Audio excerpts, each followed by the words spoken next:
Breakage Minglava, Dinimaro, Chnoroha, Yamatamaya, Yepare, Kanganat Kupite, Yanabonke, Cantamia, Jango, Tinsapitoma, Piebare,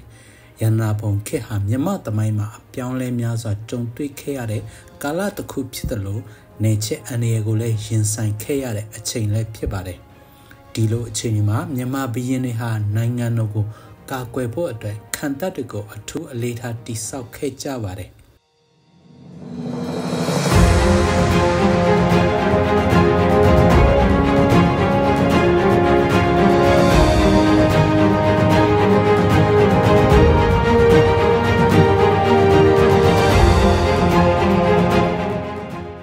Bomon Key, now so my pit, Yadana Bonke, Townshire, Azeton, Townshire, Shisangaha, Minno Mene, Tibomino, Ochomu Alma, Tishi Kebare,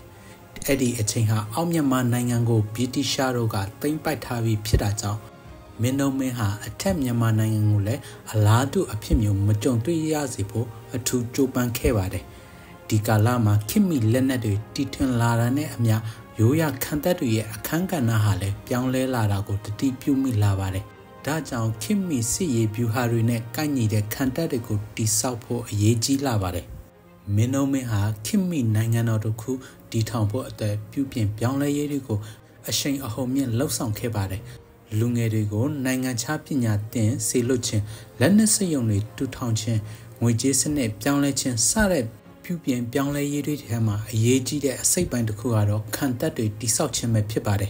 Di Cantatuha, Eauri Mijangane, Yanabo, Nebidogo, Tarai Chitelame, Yanduye, Yejang Toseko, Kukan Kakwepo, Adiga Yevare. Da bien, Nijang the Shao Gong to Ye Lanjang de Gole, Tencho Boda Yevare. Yanabo Kema, di Saukere, Adiga Cantadugaro, Simbawe, Se on Can Canta.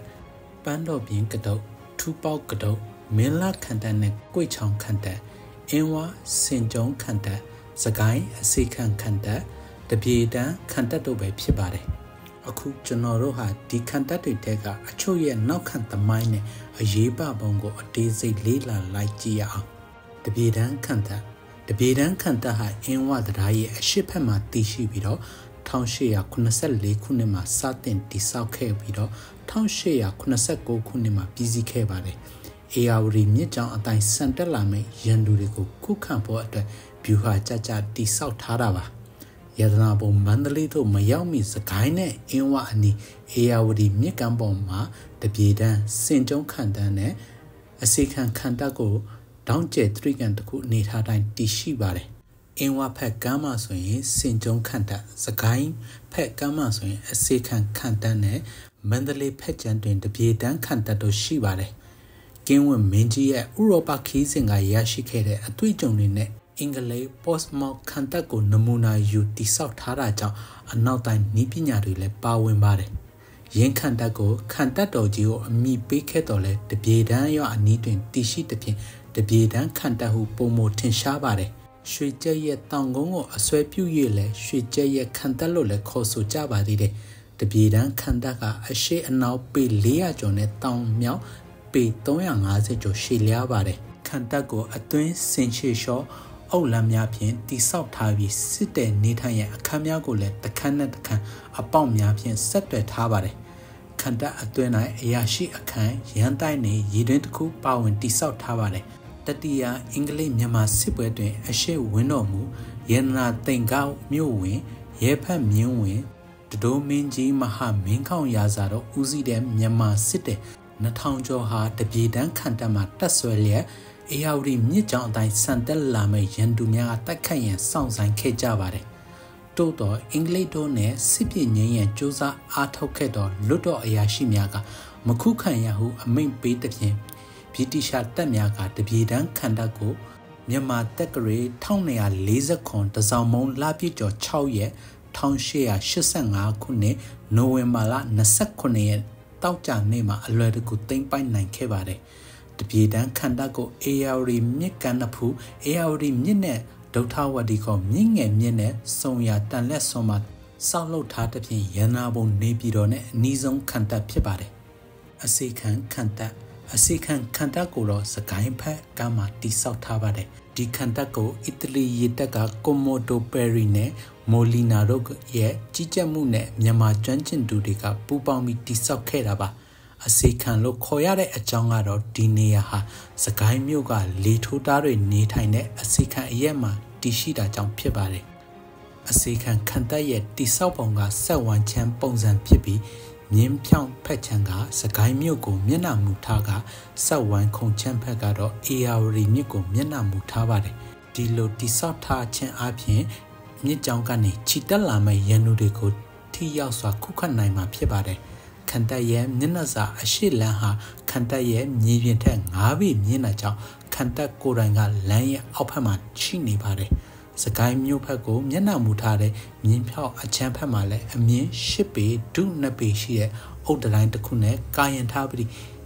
အေယာဝတီမြစ်ဘက်ကိုလှည့်ထားတဲ့ဆက်ဝိုင်းခုံပုံစံနေရာမှာတော့ပေ30နီးပါးအထူရှိတဲ့မြေနဲ့အုတ်နံရံကြီးရှိပါတယ်ဒီလိုထုကြီးမားပြီးမြေသားနံရံပေါ်မှာအေယာဝတီမြစ်ကြောင်အတိုင်းစံတက်လာမဲ့ရန်သူတင်မော်တွေကိုအတင်းချိန်ရွယ်နိုင်ဖို့အတွက်အမြောက်လေးလက်ထားရှိခဲ့ပါတယ်အစေခံခန္ဓာရဲ့မျက်နှာစာဝင်ပေါက်တစ်ဖက်တစ်ချက်မှာလည်းအမြောက်ငယ်တစ်လုံးစီတက်ဆင်ထားပါတယ်အင်းဝါမြို့မှာတစ်ချိန်ကစင်ကျုံတွေရှိခဲ့တဲ့နေရာမှာခရစ်နှစ်1884ခုနှစ်မှာစတုရန်ပုံစင်ကျုံခန္ဓာကိုတိစောက်ခဲ့ပါတယ်စင်ကျုံခန္ဓာဟာအင်းဝါမြို့ဟောင်းရဲ့အနောက်ဘက်စင်ကျုံရွာအနီးအေယာဝတီမြစ်ကမ်းပေါ်မှာတည်ရှိပါတယ်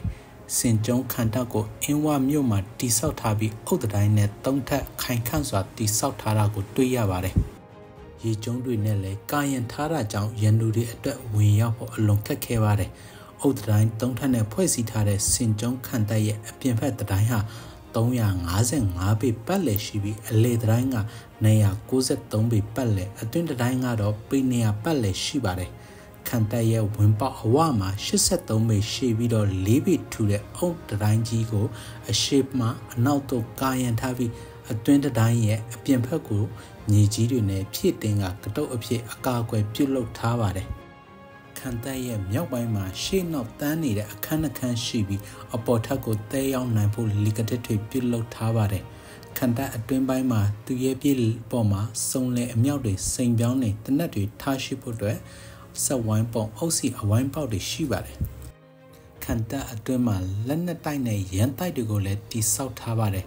သရီကံပုံရှိတဲ့ခန္ဓာ3ခုနဲ့စင်ကျုံခန္ဓာဟာတောင်းကျဲသရီကံရဲ့ထိတ်မှရှိနေပြီးတော့အေယာဝတီမြစ်ကြောင်အတိုင်းစံတက်လာရင်အစေခန္ဓာနဲ့တပြေတန်းခန္ဓာတို့ကိုမရောက်ခင်စင်ကျုံခန္ဓာကိုအရင်ဆုံးတွေ့မြင်ရမှာဖြစ်ပါတယ်မြန်မာတက္ကရာ1236ခုနှစ်မင်းတို့မင်းလက်ထက်မှာကင်းဝင်မင်းကြီးဦးကောင်းရောမင်းကြီးဦးဘိုးလိုင်တို့ရဲ့စီမံမှုနဲ့အီတလီလူမျိုးကွန်မိုတိုတို့ကဥဆောင်ကြီးကြပ်တည်ဆောက်ခဲ့ပါတယ်။အေယာဝတီမြစ်ကြောင်းကနေစံတက်လာမဲ့နေချက်တွေကိုခုခံတိုက်ခိုက်ဖို့ရန်နာဘုံနေပြီးတော့အနီးအင်းဝမှာစင်ကျုံခန္ဓာစကိုင်းမှာအစီခံခန္ဓာအမရပူရမှာတပြေတန်းခန္ဓာဆိုပြီးသုံးဝင်းဆိုင်တည်ဆောက်ခဲ့တဲ့ခန်းစစ်ခန်းဖြစ်ပါတယ်။မင်းလာခန္ဓာမင်းလာခန္ဓာဟာမကွေးတိုင်းဒေသကြီးမင်းလာမြို့ရဲ့အေယာဝတီမြစ်ကန်ထိပ်မှာတည်ရှိပါတယ်။လေတောင်စတုရန်ပုံရှိတဲ့မင်းလာခန္ဓာမြေပြင်ပေါ်မှာတည်ဆောက်ထားတဲ့ခန္ဓာဖြစ်ပြီးမြစ်တစ်ဖက်ကမှရှိတဲ့ဂွေးချောင်းခန္ဓာကတော့မြေတွင်းခန္ဓာဖြစ်ပါတယ်။ဒီခန္ဓာနှစ်ခုလုံးကိုတက္ကရာ1920-23ခုနှစ်ခရစ်နှစ်1860-1860ခုနှစ်မှာစတင်တည်ဆောက်ခဲ့ပြီးတော့1225ခုနှစ်ခရစ်နှစ်1863ခုနှစ်မှာပြီးစီးခဲ့ပါတယ်။ခန္ဓာတိဆောက်ရမှာပြင်သစ်အင်ဂျင်နီယာတဦးနဲ့အီတလီအင်ဂျင်နီယာတဦးတို့ကမြန်မာစစ်ဖက်အင်ဂျင်နီယာတွေနဲ့ပူးပေါင်းပါဝင်ခဲ့ကြပါတယ်။မင်းလာခန္ဓာတိဆောက်ရမှာလိုအပ်တဲ့အုတ်တွေကိုမင်းလာမြို့ရဲ့တောင်ဘက်အင်းပြားဆိုတဲ့နေရာနဲ့မင်းလာမြို့ရဲ့အနောက်တောင်ဘက်ကပ်လျက်ရှိတဲ့လက်လံရွာအနီးကနေရာတွေမှာအုပ်ဖို့လုပ်ခဲ့ကြပြီးအဲ့ဒီနေရာတွေဟာယခုတိုင်အင်ကြီးတစ်ပွဲကျန်ရှိနေစေဖြစ်ပြီးတော့ရှေးခေတ်ကအုပ်ချက်တကူချို့ကိုလည်းတွေ့ရှိနိုင်ပါသေးတယ်။အင်္ဂလိပ်အတက်သဲတွေကိုတော့မင်းလာမြို့ရဲ့အထက်ပိုင်းမှာရှိတဲ့မြင်းကျတောင်ကမ်းပါးကနေတည်ယူခဲ့ကြပါတယ်။မင်းလာခန္ဓာဆောက်လုပ်ရမှာအသုံးပြုခဲ့တဲ့အင်္ဂလိပ်ကိုတော့ထုံးသဲရေထန်းလျက်အုံတုံနဲ့ကျွဲကော့တစ်မျိုးတို့ကိုရောဆက်ပြီးမောင်းစင်မှာထည့်ထောင်စေပါတယ်။ထောင်ပြီးစီးကြလာတဲ့အခါအဲ့ဒီအင်္ဂလိပ်ကိုယူပြီးနေရမှာပြစ်ကြည့်ကြပြီးတော့ပြ ပြစ်လို့မကွာကြပဲကတ်နေမှာအင်္ဂလိပ်အဖြစ်အသုံးပြုတယ်လို့သိရပါတယ်မင်းလာခန္ဓာရဲ့အလျာအပြင်ဖက်မှာတိုင်းတာက183ပေ9လက်မှအနံအပြင်ဖက်မှာတိုင်းတာတာက132ပေ4လက်မှရှိပါတယ်ခန္ဓာရဲ့အတွင်းအလျာက108ပေ8လက်မှအတွင်းနေရန်က88ပေ4လက်မှရှိပါတယ်ခန္ဓာအတွင်းတောင်ဘက်နဲ့မြောက်ဘက်နေရန်တွေကနေခန္ဓာအပေါ်စကြံကိုတက်ရောက်နိုင်တဲ့အုတ်လီက2ဆင်းရှိပါတယ်အပေါ်စကြံလမ်းရဲ့အကျယ်က21ပေ6လက်မှဖြစ်ပြီးတော့စကြံလမ်းကနေအပြင်အောက်ယူနဲ့အမြင့်က4ပေ5လက်မှရှိပါတယ်မြောက်ဘက်မျက်နှာမှာထူးထူးခြားခြားပထမနိုင်ရန်အုတ်ယူကိုအပြင်ဘက်ကနေအတန်ခွာပြီးတော့အုတ်ယူတစ်ထပ်ထပ်ပြီးကာရင်ထားပါတယ်ခန္ဓာမြောက်ဘက်မျက်နှာမှာအုတ်ယူနဲ့နှစ်ထပ်စလုံးရဲ့နိုင်ရန်တုက18ပေ3လက်မှရှိပြီးအုတ်ယူနှစ်ခုကြားကမြေဖို့ထားတဲ့မြေဓာတ်ထုက9ပေ10လက်မှရှိပါတယ်ယခုအခါမှာတော့အရှိဖက်မျက်နှာကနိုင်ရန်ဟာအတော်ပင်ပြိုကျပျက်စီးနေပြီးလူတွားစကြံများတာကြန့်ရှိပါတော့တယ်ခန္ဓာအပေါ်ထပ်စင်းကြံကနေစင်းကြံအုတ်ယူပေါ်ကိုတက်ရောက်နိုင်တဲ့လီကတဲ့ငယ်တွေဟာတောင်းတိုင်းမှာရှိပါတယ်အဲ့ဒီအုတ်ယူပေါ်မှာကင်းဆောင်စစ်သားတွေရဲ့နေရာနဲ့အလံတိုင်းကိုထားရှိထားပါတယ်ခန္ဓာပြည်စည်းတဲ့နောက်မှာကနောက်မင်းသားနဲ့ပြင်တဲ့စစ်ဖက်အရာရှိတို့ကကြီးကျယ်တင်ကြပေးထားတဲ့တမတော်ကတက်ခွဲအချို့ဟာနေချကင်းတက်ခွဲတွေအဖြစ်ခန္ဓာမှာတာဝန်ယူခဲ့ကြပါတယ်မင်းလာခန္ဓာမှာအဝေးပြည့်အမြောက်တွေကိုထားရှိထားပါတယ်ခန္ဓာနှစ်ခုစလုံးရဲ့တိဆောက်ခဲ့တဲ့အတွက်ဒေါင်းတင်ကငွေကျပ်ပြားရည်9သိန်းကျော်ကုန်ကျခဲ့တယ်လို့သိရပါတယ်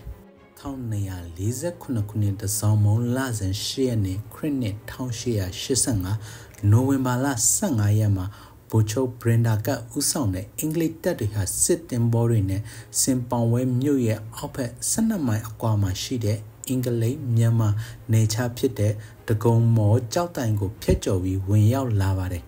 မြန်မာစစ်တပ်ကတခြားနေရာတွေမှာပြောပလာအောင်အင်္ဂလိပ်တွေကိုမခုခံနိုင်ခဲ့ပေမဲ့မင်းလာခန္ဓာမှာတော့မြန်မာစစ်တပ်တွေကအတော်ပြင်းပြင်းထန်ထန်ခုခံတိုက်ခိုက်ခံခဲ့ရပါတယ်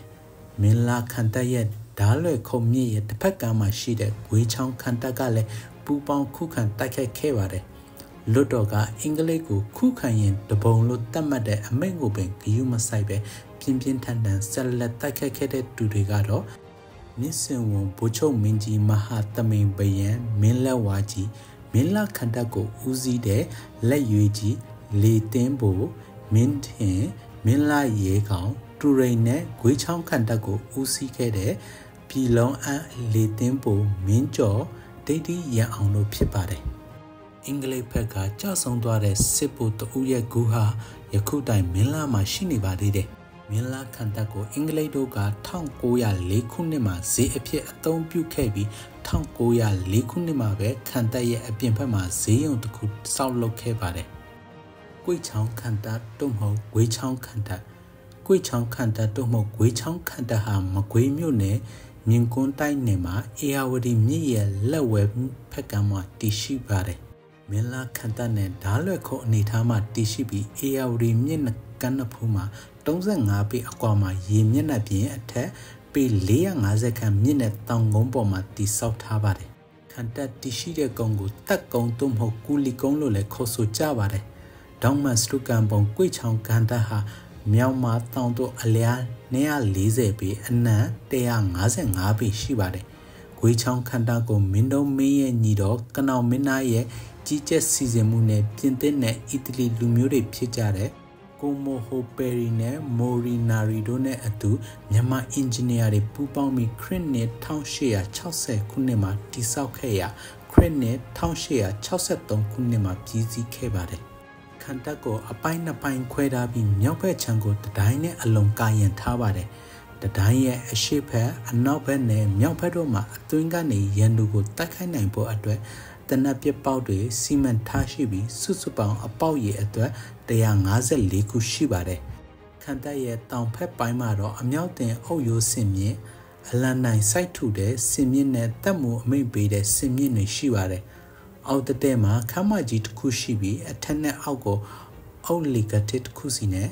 ဆက်တွဲထားပါတယ်။မြေအောက်ပိုင်းမှာလက်နဲ့တိုက်ခန်းနှစ်ခုပြုတ်လုထားရာတစ်ခုက လိုင်းအတွင်းအနောက်ဘက်နေရန်ကနေဝင်ရပါတယ်ကြံတစ်ခုကတော့အရာရှိတွေရဲ့ရုံးခန်းရဲ့အနောက်တက်တဲ့မှာတည်ရှိပါတယ်လက်နက်တိုက်တက်ခန်းတွေရဲ့အဝါအုပ်ရိုးမှာတကားနှစ်ခုတက်ဆင်ထားပြီးအတွင်းကနေခမ်းမတစ်ခုမှာအခန်းငယ်တစ်ခုကိုငုံပြီးဆောက်လုပ်ထားပါတယ်အဲ့ဒီအခန်းနဲ့အတွင်းကိုအပြင်ကနေလေတွေဝင်နေအောင်စီမံဆောက်လုပ်ထားပါတယ်ခန်တက်ရဲ့အတွင်းထက်ကိုဝင်ရောက်ဖို့အတွက်အနောက်ဘက်မှာတကားရှိပါတယ်တတိုင်းရဲ့အတွင်းမှာစစ်တပ်တော်တွေနေထိုင်ဖို့အဆောင်တန်းလျားနှစ်ခုနဲ့အရာရှိအဆောင်တစ်ခုပြုလုပ်ထားပြီးအခန်း73ခန်းပါရှိပါတယ်အဆောင်တန်းလျားတွေရဲ့အရှိဘက်မှာအကျယ်14ပေအလျား169ပေရှိတဲ့ဥမင်တစ်ခုပြုလုပ်ထားပြီးစစ်တပ်ရာမှာအသုံးပြုတဲ့စင်တွေထားရှိတဲ့အတွက်စင်ကျုံလို့လည်းခေါ်ကြပါတယ်စင်ကျုံအတွင်းနဲ့ရန်ရဲ့အနောက်ဘက်ခြမ်းမှာလက်နက်တွေထားရှိဖို့လက်နက်တိုက်တစ်ခုနဲ့အရာရှိအဆောင်ရဲ့အနောက်ဘက်နေရန်မှာလက်နက်တိုက်တစ်ခုစီမံပြုလုပ်ထားပါတယ်ခန်တက်တိဆောက်ထားပုံမှာအဆင့်3ဆင့်ရှိပြီးပထမအဆင့်တာမြေပေါ်မှာပေါ်လွင်စွာရှိပြီးတော့ကျန်2ဆင့်ကတော့မြေအောက်မှာရှိပါတယ်မြေအောက်ခန်တက်ရဲ့အလဲမှာရေတိုးလောင်ထားရှိဖို့အလျား82ပေအနံ18ပေအနက်85ပေရှိတဲ့မြေအောက်ရေကန်တစ်ခုကိုလည်းစနစ်တကျတိဆောက်ထားပါတယ်ဒီအချက်ကခန်တက်ကိုဝိုင်းရန်ပိတ်ဆို့ခံရတဲ့အချိန်မှာရေကိုလုံလောက်စွာသုံးစွဲနိုင်ဖို့ရည်ရွယ်တာဖြစ်နိုင်ပါတယ်ကုန်းပေါင်းဆက်မဟာရာဇဝင်ကြီးတွင်ရန်တုလက်သို့မင်းလာခန်တက်နှင့်ကွေ့ချောင်းခန်တက်များကြားခဲ့ပုံကိုမင်းလာမျိုးကွေ့ချောင်းခန့်မြို့များကိုအင်္ဂလိပ်စစ်တေတို့ကကြီးအားရေအားချီတက်စစ်နှစ်ဖက်ညက်၍ဘုံအမြောက်တနက်လက်နက်တို့နဲ့ပစ်ခတ်တိုက်ခိုက်ကြရာ